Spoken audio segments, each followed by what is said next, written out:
নমস্কার, আপনারা দেখছেন চ্যানেল এবিসি। আমি বিজয়, আর প্রত্যেক দিনকার মতো আপনাদের সামনে উপস্থিত হয়ে গেছি।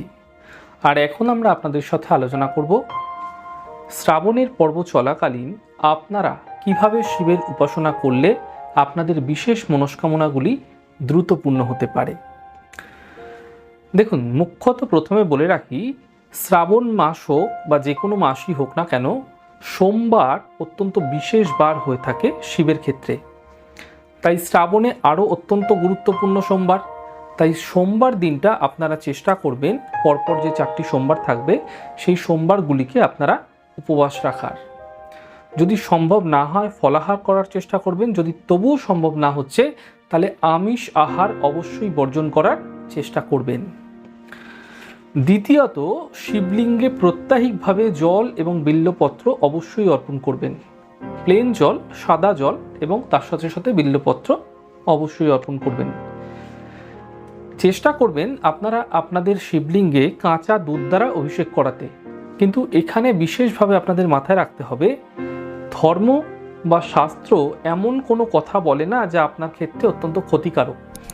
এই সময়কালে অনেকেই কিন্তু কাঁচা দুধের অপব্যবহার করে থাকে, অর্থাৎ বিভিন্ন ক্ষেত্রে তারা বিভিন্ন শিবলিঙ্গে শুধুমাত্রই চড়ানোর জন্য তারা কিন্তু এই সময়কালে তারা দুধের ব্যবহার করে।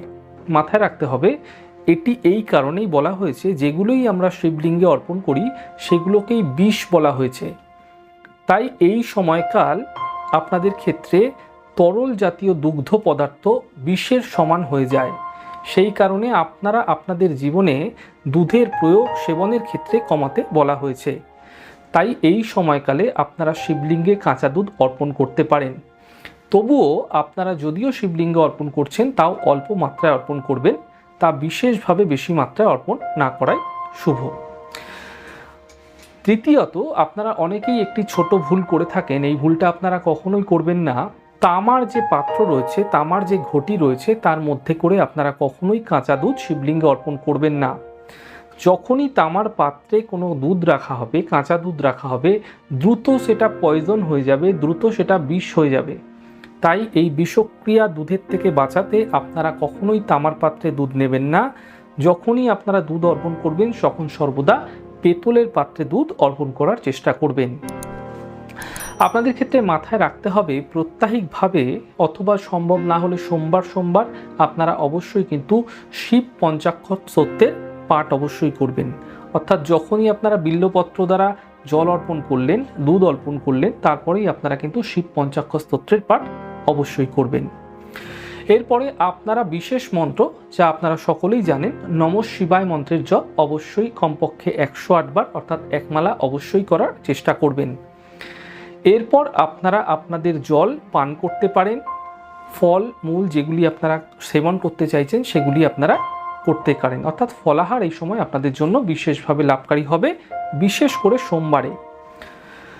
এরপরে আপনাদের চেষ্টা করতে হবে, যদি আপনাদের কারোর রুদ্রাক্ষের বিশেষ প্রয়োজন থাকে, রুদ্রাক্ষ ধারণের বিশেষ জরুরি রয়েছে, তাহলে এই শ্রাবণ মাসের যে কোনো সোমবার দিনকে আপনারা কিন্তু রুদ্রাক্ষের ধারণ করতে পারেন।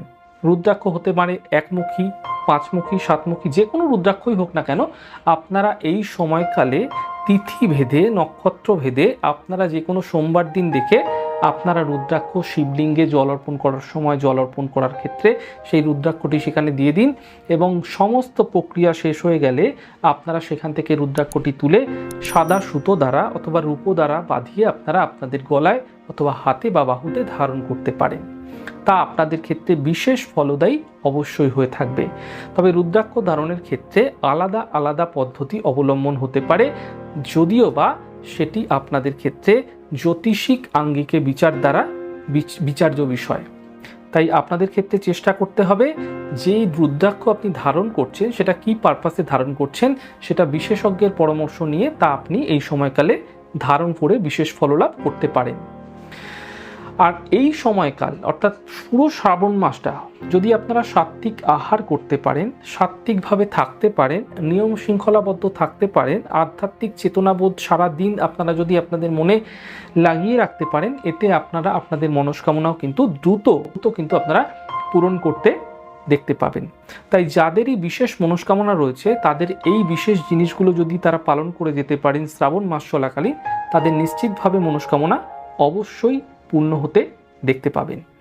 যাই হোক দর্শক বন্ধু, আমাদের এই ছোট ছোট প্রোগ্রামগুলি আপনাদের কীরকম লাগছে অবশ্যই কিন্তু লিখে জানাবেন। যদি ভালো লেগে থাকে সেক্ষেত্রে লাইক করতে, কমেন্ট করতে, সাবস্ক্রাইব এবং শেয়ার করতে বন্ধুদের সাথে ভুলবেন না। আজকের মতো এই পর্যন্তই। অনেক অনেক ভালো, সুন্দর এবং সুস্থ থাকুন। আগামী পর্বে দেখা হবে। নমস্কার।